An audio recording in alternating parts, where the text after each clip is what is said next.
करता है, उसका एक ही काम है, पानी को अमृत बनाने का प्रयास करता है। काशी में रिसर्च चला कि ऐसा रुद्राक्ष में क्या है जिसको तांबे के कलश में गलाया गया और शंकर जी पे चढ़ाया गया और उस पानी को पिया तो उससे बल उत्पन्न हो गया, बीपी, शुगर, थायराइड जैसी बीमारियां ठीक होने लगी। क्या है ऐसा?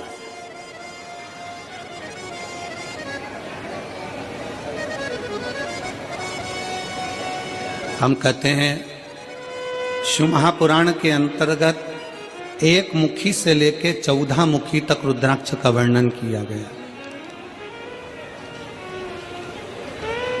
शिव महापुराण में एक मुखी से लेकर 14 मुखी तक रुद्राक्ष का वर्णन किया गया और एक भी रुद्राक्ष, कोई कहता है कि एक मुखी रुद्राक्ष ज्यादा प्रबल होता है, कोई कहता है 2 मुखी प्रबल होता है, कोई कहता है 3 मुखी प्रबल होता है, कोई कहता है 5 मुखी प्रबल होता है। सारे रुद्राक्ष कोई ना कोई कहता है कि ये बहुत प्रबल होता है। फिर किसी ने कहा गुरुजी एक मुखी रुद्राक्ष कहीं मिलता है क्या? हमने कहा आज के जमाने में एक मुखी आदमी नहीं मिलता तो रुद्राक्ष की बात करते हैं। आज के जमाने में आदमी नहीं मिले, अपनी पार्टी हार जाती है तो लोग दूसरे की पार्टी में चले जाते हैं, आदमी एक मुखी नहीं रिया तो यहाँ रुद्राक्ष की क्या बात करते? इधर दालनी गली तो उधर पहुंच गए, उधर दालनी गली तो उधर पहुंच गए, उधर दालनी गली तो उधर पहुंच गए, दिन भर डोलते रहते हैं, दिन भर।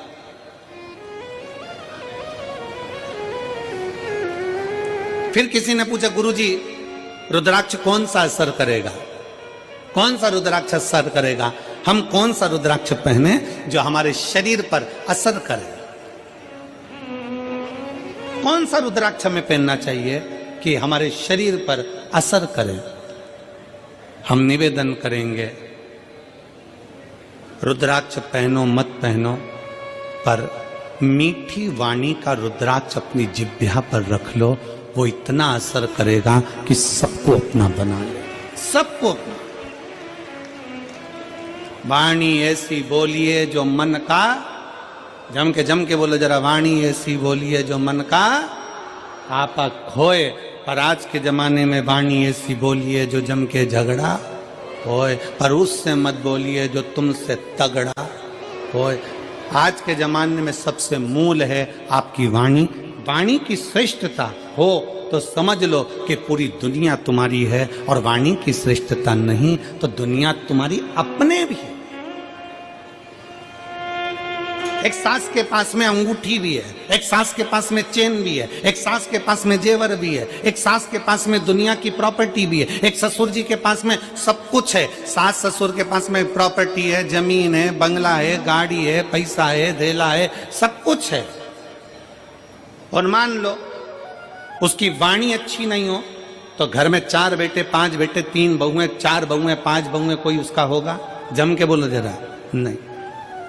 और अगर आपके पास में कुछ भी नहीं है, आपके पास में ना प्रॉपर्टी है, ना गाड़ी है, ना बंगला है, ना जमीन है, ना जायदाद, कुछ भी नहीं, और उसके बाद अगर आपके पास में मीठी वाणी है ना, बस मीठे शब्द है ना, तो पड़ोसी भी आकर तुम्हारी गुलामी कर कर चले जाएगा, पड़ोसी भी आएगा तो तुम्हारी सेवा कर कर चले जाएगा।